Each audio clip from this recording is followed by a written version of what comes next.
If mine and my wife's savings account got completely drained tomorrow, this is exactly what we would do to get back to where we are today and continue to move forward. One thing I want to touch on right away that I feel like is so important that really helped us and I think will benefit you as well is we changed our mindset about how we think about building savings. A lot of people talk about build that emergency fund. While I think having an emergency fund is great, I don't like the verbiage of emergency fund because it leaves for human error. We can deem anything in the world an emergency. What I found really helped us kind of get out of like that emergency fund mode where we would fill up our emergency fund, then an emergency would come up, we'd deplete it. We went from saying emergency fund to safety net. That is what the savings is for when we're initially building out. And a safety net is only going to do one thing. Catch us if we lose our jobs and we have to pay bills. That is it. It doesn't get touched for anything else. Whatever comes our way, we are going to find a way to get through it and pay for it without ever touching that money. Because guess what? If we didn't have that money sitting there, we would have to figure out how to pay for it regardless, correct? So the safety net is how we view our savings now, not an emergency fund.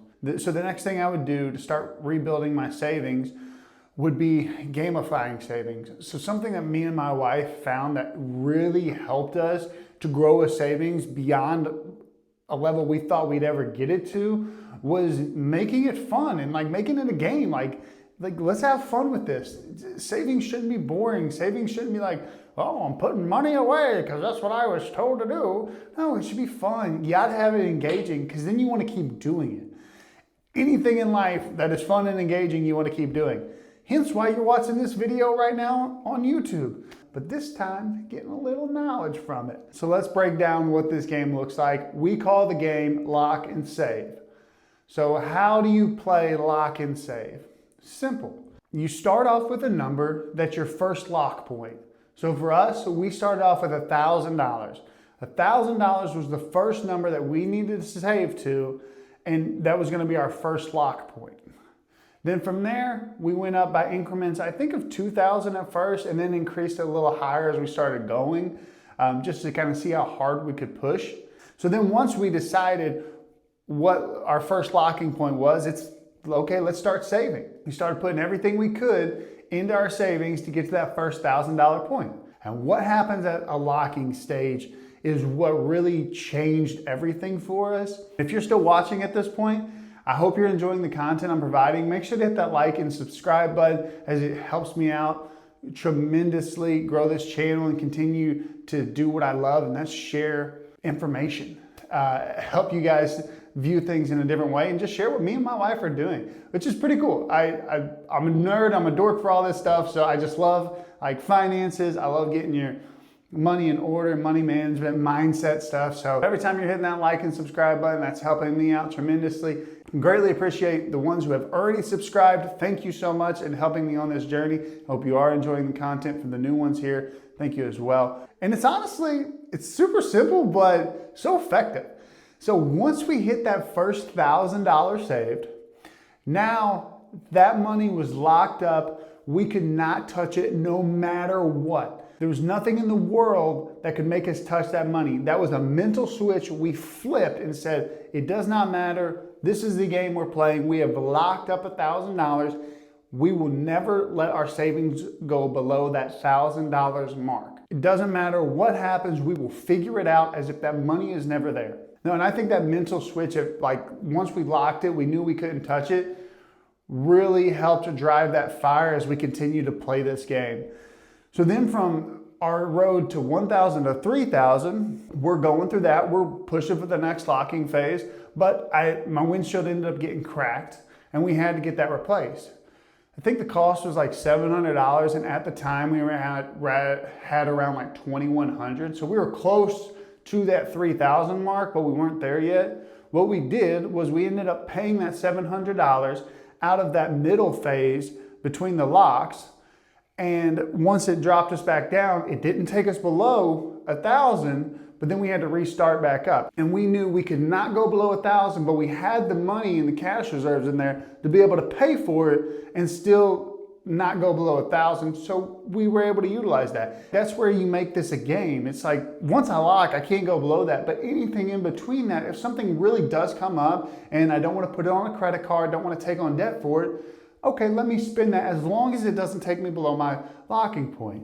Well, we did that. We started grinding back again. Boom, got to that $3,000 locking point. I think once we hit the second locking point, that's where we realized, hey, this is pretty fun and this is turning into a game. We want to go hard. Like how quickly can we get to the next locking point? And that was the magic about doing the savings and gamifying it, is it made it fun and we wanted to genuinely get to the next locking point, like beating another level or beating another boss on a video game.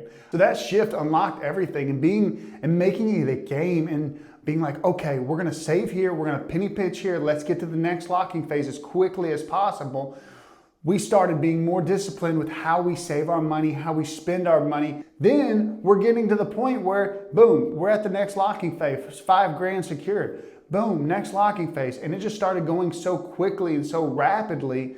This is the exact thing I would do if my savings went down to zero again, is gamify my savings account. Make sure that my mindset was focused on safety net, not emergency funds. But that way I could mentally start preparing to never touch this money as I grow it.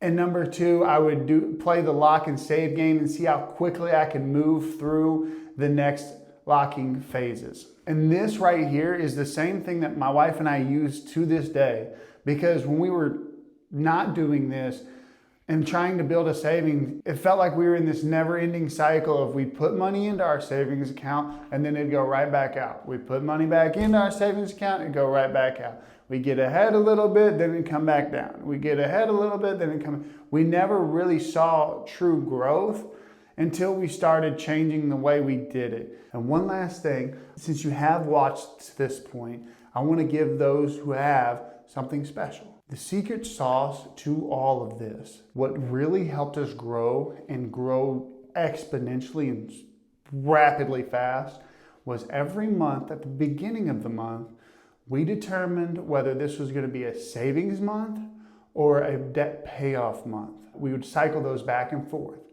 I'm going to do a video that deep dives in how we did our debt savings cycling, but for you, choose at the beginning of the month, hey, we're gonna save, and now that whole month, any extra money you have left over after paying all your bills and all your necessities, throw that towards saving. And if you're already budgeting money for savings, that extra money is just getting added onto it. That process right there helped us out so much because we started adding big chunks to our savings and we could move to locks very quickly. Same with when we did the debt payoffs version.